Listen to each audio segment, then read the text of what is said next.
Thank you for inviting me here to speak today. A couple things. When I chose this date to join you all, it seemed so far away, but now here we are. And I'm sitting today because I'm 7 months pregnant, so standing for a long time is hard. But I come today as a Unitarian Universalist. My faith teaches me that there are many paths to God, to the divine mystery, to making sense of life and our purpose on earth. Some of these paths involve deities, and some paths are atheist. Some paths include the Christ as the Son of God, and some don't. It is my personal belief that as long as you are wandering in this world with love in your heart, eyes for seeing injustice, and a thirst for justice, you are on a path of liberation and love. And this is the broader context of what I want to explore with you today: liberation and love. When Sherry and I first talked about what might be helpful for me to reflect on for this congregation, we talked through a number of things about structural and systemic oppression, about our roles as people connected by a progressive, loving faith, and about coming up with creative, adapted, communal-minded solutions to the increasing problems that a crumbling economic system will require of us. And I wanted to explore power. I'm convinced in all of our progressive faith spaces, we don't talk seriously enough about power, about our own as a community, as individuals, and oftentimes as women or trans or queer people or other identities that have been marginalized. We just don't explore our own power enough. So I had all of these great plans for these explorations, which we will get into. But some time has passed since then, and life has happened. And by life, what I mean is the death of two people in my communities. These are folks who I knew personally, but not very well or intimately. They were part of my communities. One was a person who was a part of my Unitarian Universalist faith, and she was a fierce anti-racism worker. Another was the sister of a dear friend of mine who came from a justice-loving and liberation-minded family in community. And she was someone who struggled mightily with her mental health. Both of these were white women who I consider a part of my community. And both of them, in the past couple of weeks, died by suicide. Their deaths have rippled in my heart in ways I didn't anticipate. Being connected to people who love them deeply gave me a little bit of distance from that acute sting of loss, but I'm still close enough for me to still be under the umbrella of this grief and grappling with what it means for us as a community of people working for justice. Like this time, it wasn't someone out there. It's not someone I didn't know or had never met, but these are my people in my community, and they're gone now. So I just want to pause here and say, this is a heavy way to enter into a sermon, but it's where I am, and I ask you to come here with me. I promise we won't end in this heaviness, because grief is the price of love. And that is what I hope we make our way back to today and time again. And that is where I will try to take us. So with that, I had the honor of hearing Reverend Dr. Bernice King, one of MLK's daughters, preach in person at the 50th anniversary of the Bloody Sunday March in Selma, Alabama. This was just a few years ago. Among other topics, she took a few brief moments to address the Black Lives Matter activists directly. She said, "We were wonderfully maladjusted people. We were wonderfully maladjusted to this world and its systems of injustice, and that we must continue to cultivate the capacity for troublemaking, the kind of troublemaking her father did, because troublemaking was and is what this world needs." She cautioned us to never lose our maladjustedness, even as there's a price to pay for it, a price she knows all too well that sometimes is the ultimate price of your life. The thing I know about these two beloveds that we lost in my communities is that they were both wonderfully maladjusted and not so wonderfully maladjusted. And in some ways, at least for my UU family, it broke them, their spirits and their hearts, and it sometimes wreaked havoc in their lives. Now, these are two very different individuals. They were only united in their method of death, But I wanted to lift them up in service today because our movements for justice are missing some things that are very, very important, I think. And these past few months have really opened my eyes to that. And before I go into this, let me just say, I don't blame or judge anyone for their own deaths, for death by suicide. I don't believe death by suicide is a sin. And I certainly don't think that anyone who has died by suicide is going to hell. I believe they're already living in hell. And they thought that this was a way out. Who knows if they were right or wrong? We just don't know. What we do know is that we are complex humans with a multitude of forces being exerted upon our spirits and emotional well-being at any one time. Large parts of that have to do with systemic injustice, the access to mental health care with various forms of other maladjustments to the economic structures. Oftentimes, our indicators for stability are really just reflections of how comfortable we are with the forms of systemic oppression we're living under. So what does it mean to be wonderfully maladjusted? What does it mean to be not so wonderfully maladjusted? What becomes of us when our maladjustments take over our lives, or there are maladjustments that just have to do with brain chemistry and hormonal imbalances or neurological issues? What then? What are we to do then? I'm beginning to understand the rise in mental health crisis, and the opting out of this life is another symptom of the ways capitalism's focus on individualism and disconnection and isolation just hurt us. I wonder, what are the ways by which we are not or become not so wonderfully maladjusted? And these maladjustments steal our ability to feel the love around us from our families, friends, communities, from a God of our understanding, when they rob us of all joy and beauty. What do we do then?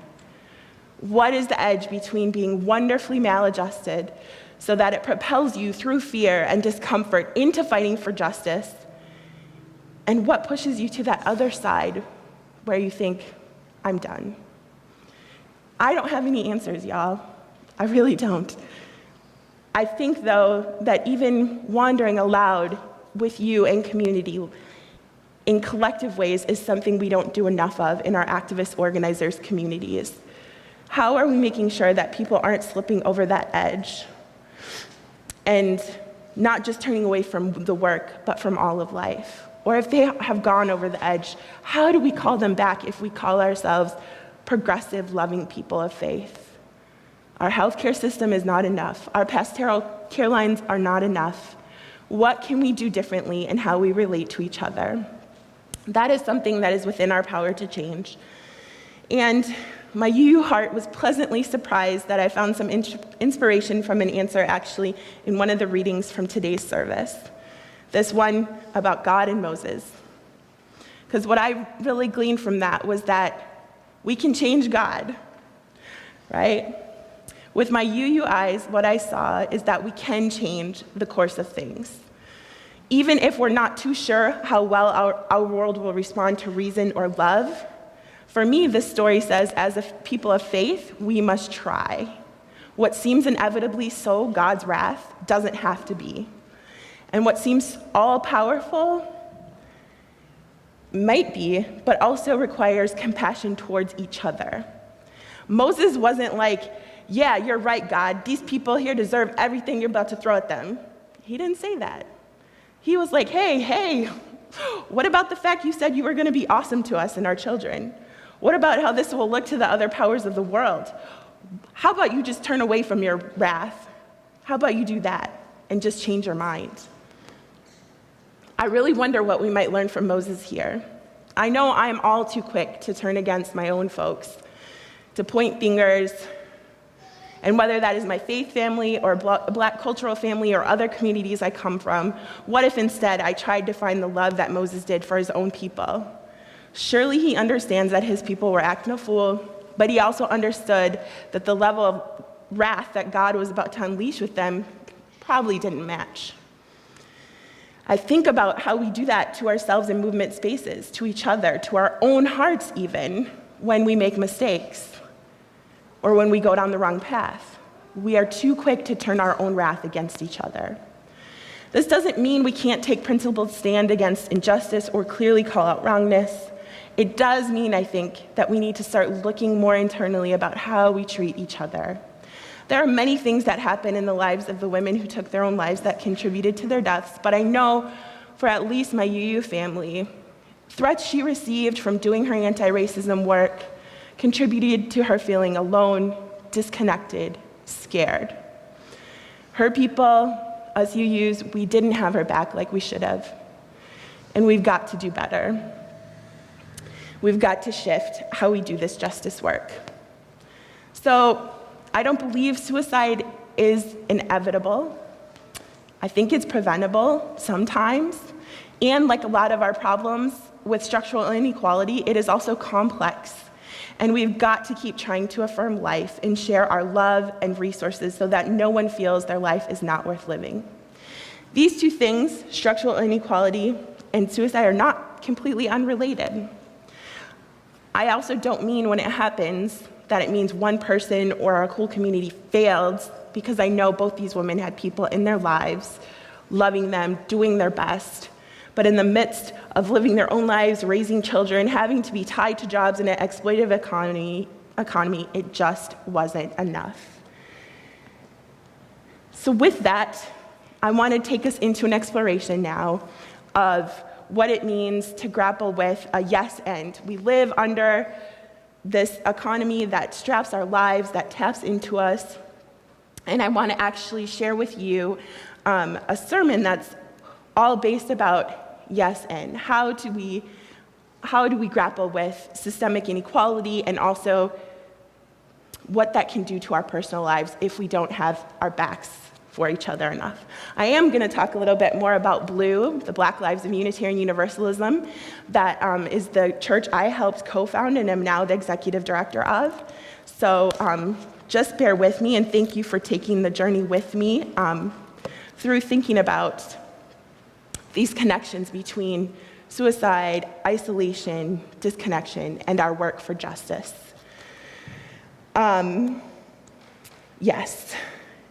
Yes, and has always been difficult for me, no matter how carefully it's worded. This will be a winding journey today, so stay with me. I found UUism 6 months after my dad had passed away in 2009, at the end of a time when I needed an expensive knee surgery but had no health insurance. I returned back home after having ended up essentially living out of my car in the deserts of Arizona, grappling with my grief and my losing of my dad. My years-long search for a spiritual home had ended when I found UUism at a Phoenix congregation. Then I came home and I found out more. A place where people can believe in God or not, be Christian or pagan, but not a place where anything goes. We do ground our theology in the 7 principles of our faith. But for me, it all boils down to a belief in the idea that love is an invisible thread binding us all together in ways we don't and may never quite fully understand. And this love will lead us in the direction of justice, but only if we understand power along with it. Basically, love and power are part of the ways we can help understand our principles so that they might inform the direction of our lives. After all, love can give us the strength to face what we thought was unfaceable, and love can also be broken, damaged, and sometimes irreparably so. Yet there is always the potential of healing with love. And I invite you here to do your own theological translation into a Christian context. However, without attempting to understand power, love can easily be perverted. Power without attempting to understand love can easily become abusive. Love can be perverted because structural inequities, systemic injustice are the sins we cannot escape. The sins for which we must atone, for which we must constantly strive to set right in whatever ways we can, for which we need a way to understand the direction we are going. We don't want to be like those good, well-meaning Christians who violently stripped Indigenous people of their dignity, language, culture, or the good, well-meaning Christians who enslaved generations of Black people, stripping them of their dignity, language, culture, and identity. But how do we know we aren't them? I think part of the answer lies in what beliefs you center and how specifically those beliefs relate to power. By 2014, I was desperately holding on to threads of love as I tried to stand my generation's fight for Black lives and my faith community. But the thread of love withered after a couple years and got harder and harder to hold on to. And the Convening for Black Lives was put together by a group of amazing organizers in July 2015. There, I met the people that I would go on to start Blue with. We had gathered at lunch with no agenda, no plans, no intentions, except to connect. Just to gather and break bread. It was striking that all of us felt like we could go to a Black church and cleave off part of our beliefs, or go to a white UU church and cleave off part of our Blackness. But no one wanted to continue to cleave ourselves. We wanted to be our whole selves, our whole beautiful Black Unitarian Universalist selves, and so we decided to start Blue. We were then a group of 6 volunteers. We launched Blue into the world in September of 2015, just a little over a month after the convening. We started by articulating the 7 principles of Unitarian Universalism through a Black-centered lens. So our first principle is all Black lives matter. We also made a decision that Blue was by Black folks for Black folks, no cleaving allowed. This means that by and large, the vast majority of our programming we hold is called Black sacred space. Non-Black folks are asked not to be in the space. And this has to do with a deep need for healing and connection that we find necessary to our spiritual health and well-being. We don't want to cleave ourselves. So it's here where I'll just stop and say, you can go to our website if you want to read more in depth about what we did to get from a group of 6 volunteers to a church with 4 full-time staff members, approximately 700 constituents of Black UU and UU adjacent Black folks, and a $500,000 yearly operating budget in less than 4 years. It was a lot. We wrote it all down. It's called the Blue Story. So what did we do though? We are here to provide information, resources, and support for Black UUs and work to expand the role and visibility of Black UUs within our faith. To do those things, we held a kickoff convening in New Orleans in 2017 where we asked some Black UUs gathered there what they wanted Blue to be. Then we sent out a survey for those who couldn't be there, and in 2018 we held a Blue Revival. This year we are having a Black UU Theological Symposium right here in St. Paul in the fall. And this is our first programming, which is open to everyone. You're all invited. We hold worship services twice a month, once a month in the summer. We have daily affirmations we send out, and we have a Blue Ministerial Network that provides care and support through our pastoral care line and in our in-person gatherings. And we are preparing to launch our Blue Havens and Harbors in 2020, which are like mini congregations. We have an organizing team that is working on transforming themselves and the world at the same time. Their most recent project was the Babies and Bailouts Project, which raised thousands of dollars to help end the cash bail system as part of a national effort, and was part of a national effort to raise awareness about the disparities in Black maternal health outcomes, as well as supply drive for organizations serving Black mothers in need. Believe it or not, there is more, but I won't go into it now. I'll let you read the Blue Story. And I'll say that I started with all of this context because it's important to this conversation of YesN, and because you don't have to be a Unitarian Universalist to receive this message. So when you hear me talk about Blue, just know it stands for the Black Lives of Unitarian Universalism. So at Blue, we had a vision for our faith and didn't marginalize our Blackness, but celebrated and affirmed it, and where we could also live into the fullness of our UU theology. We are not by any means perfect. We have made missteps, we have made mistakes, and we have grown and tried to learn from them. We continue to try to understand how striving for justice in this messy human experience, what that means. What I've witnessed in this messy human experience of YesN is that sometimes in our faith, it's actually used as a block. It can mean that one becomes frozen in place and is indecisive, unsure of the next direction to move or the next step to take. YesN can be a watering down of our decisions and actions to such an extent that they become anemic and meaningless. And I see this in a lot of progressive white faith religious spaces who are looking to me and say, Lena, what do? We just don't know what to do, right? How do we mitigate against this? How do we have principle-grounded action in an unjust world when it seems difficult to see multiple truths at the same time, and we ourselves are trying to live our lives under a capitalist system? How do we think about this when the world is structured in such a way that we are often rewarded for efficient binary thinking, where things like inefficiency, or as author Adrienne Marie Brown talks about, moving at the speed of trust, is often disregarded, belittled. It's just not tolerated, let alone embraced. Processes that make working together really difficult, actually.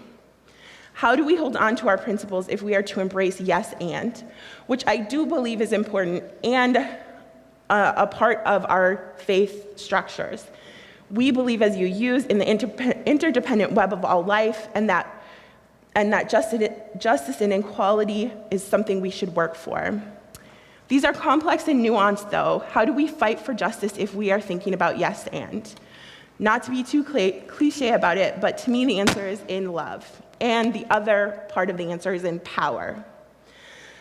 Other parts lie elsewhere too, but I hope if you get nothing else from this sermon today, you understand that we must start becoming more comfortable talking about power, thinking about power, grappling with its complexity, and we need to stop being afraid of it. We must stop being afraid of proclaiming and wielding our own power. As social justice thinkers and tinkerers, many of us are so comfortable talking about love, but how often are we talking about the meaning of power and how it affects who we love, who we think is worthy of love, and who we are willing to fight for? And it is here where I want to interject two really helpful resources into our conversation, because at their heart, and the heart of their work, there are important analysis of power and how to reclaim it so it isn't perverted or abusive. It's freeing, it's empowering, it's encouraging, it's an endless fountain of strength, wisdom, and courage. For the more Christian types, I encourage you to look at the work of James Cone, particularly his book, The Cross and the Lynching Tree. Deeply influenced by the liberation theology which came out of the work of Roman Catholic Peruvian theologian and Dominican priest Gustavo Gutierrez, and it stressed preferential treatment for the poor. At its heart, both Cone's work and liberation theology broadly are about relating to power differently from a place of profound spiritual love. Get into it. You won't be sorry you did. The second person I hope you go to explore more of in this work is that of Grace Lee Boggs. She is who the reading is, another reading is from, and her work is informed by philosophy, history, and most importantly, on-the-ground experience. She refuses to accept simple reductionist ideas, but also always fusing love with a revolution in power structure. She's from Detroit and did amazing work throughout her life, along with her husband, James Boggs. In her book, The Next American Revolution, Sustainable Activism for the 21st Century, she, among many others, explored the evolving ideas of both Martin Luther King Jr. and Malcolm X. Malcolm, who she worked much more closely with. But she is able to point out how both men were changing their ideas and coming closer together, not in a mealy-mouthed, feel-good way either. They had spent years going at each other's theologies in public, but in their writings and speaking, they began to see how liberation for Black folks and collective liberation would only work when it was centered in an understanding of love and self-determination in solidarity with other marginalized people across the globe. They both began rightly, I think, to understand that capitalism, even versions of Black capitalism, will not free us from loveless power structures meant to make money and to uphold power for a few over the human rights and compassion and love for us all. She talks about it. It was precisely at these points of evolution that they were both killed. In this quote of King, Grace Lee Boggs writes, "We have come to value things more than people. Our technological development has outrun our spiritual development. We have lost our sense of community, of interconnection, and participation." That's the end quote from King. Boggs' analysis says, to get on the right side of that revolution, we as a nation must undergo a radical revolution of values, King emphasized again. Then comes a passage in which, by simply replacing the word communism with terrorism, King could be talking to us today. This kind of positive revolution of value is our best defense against communism. And I'll just replace with terrorism because it makes a lot more sense for our world. War is not the answer. Terrorism will never be defeated by the use of atomic bombs or nuclear weapons. We must not engage in a negative anti-terrorism, but rather in a positive thrust for democracy, realizing that our greatest defense against terrorism is to make offensive action in behalf of justice. We must, with positive action, seek to remove the conditions of poverty, insecurity, and injustice, which are fertile soil in which the seeds of terrorism grows and develops.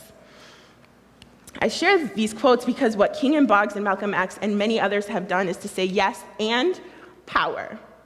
What is it? How do we create more of it for our people, and what does love have to do with it? You need both a fierce self-love preached by Malcolm and to humanize your enemies so that you may not fall into the same traps of violence and degradation that they have waged against you. You need the love of Martin embrace, and you need the incredibly fierce intellect, acute reading of history, an infusion of love and understanding power of the Spirit, and the inherent worth of every person, but also within the context of the web of our lives as communal, which is what Grace Lee Boggs did. As for me, I can say without finding the people in blue, without creating blue, which we center more of that love, the fire for the movement of Black lives would have burned me out. Which it did come out of love, but it also came out of a place of trauma, grief, and mind-bending anger. And it could have just as easily snuffed me out of the work. When I came into this movement, I had a different understanding of power, a different understanding of my own sense of power in the world, and I was afraid. Afraid because I had seen power wielded in such irresponsible and harmful ways, both individually and collectively.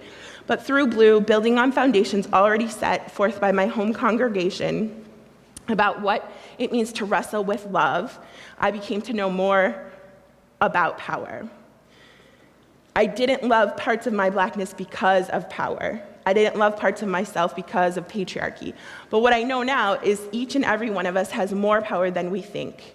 We have been trained to deal in fear, in minimalism, into a kind of forgetting about our history, and into mainstream narratives about social movements that obscure the nuance, the room for growth and change and development, but most of all, that hide the ways in which power operates. So for me, yes and is about yes, and what about power here? If you are asking about both sides of an issue, you are also asking about who has power. I believe deeply in our UU faith and the word responsible in our responsible search for meaning and truth. It is for me about including that question of power. Yet, we can't understand these questions or their answers alone. We need community to do it. We need each other. We have books and thinkers from history, and we have people in our midst doing powerful work to shift it. Can we see it, or are we content to keep giving only to the same white-led organizations? Can we embrace and shift and start thinking about what it would look like to support organizations that are Black and brown-led groups who are doing things that don't necessarily look like what we are used to? It's uncomfortable, but it's what is needed. And I'll just close out with this quote from The Next American Revolution, Grace Lee Boggs' book. Our responsibility at this watershed in history is to face the past honestly and do the things necessary to heal ourselves and our planet. Healing our society will require the patient work, not primarily of politicians, but of artists, ministers, gardeners, workers, families, women, and communities. It will require new forms of governance, work, and education that are much more participatory and democratic than those collapsing all around us. It will require enlarging our vision and decolonizing our imaginations. So, of course, we should still do things, that's the end of the quote. Of course, we should still do things like vote and work within the systems. However, we should seriously reevaluate how much energy and time we are pouring into those systems when we could be doing things like housing every homeless family in Minnesota, making sure people have access to health care, and making sure everybody feels loved. We aren't perfect, but we are striving to hold on to both power and love and history to inform us on how to move forward and closer towards justice. That's what I have for you all today. I know it was a little long. I see some sleepy eyes. But I hope that folks will look into the resources and join me in continuing to ask this question of how we hold love more deeply, how we hold each other more deeply, how we have each other's backs more deeply. We don't want to lose anybody else. That's it.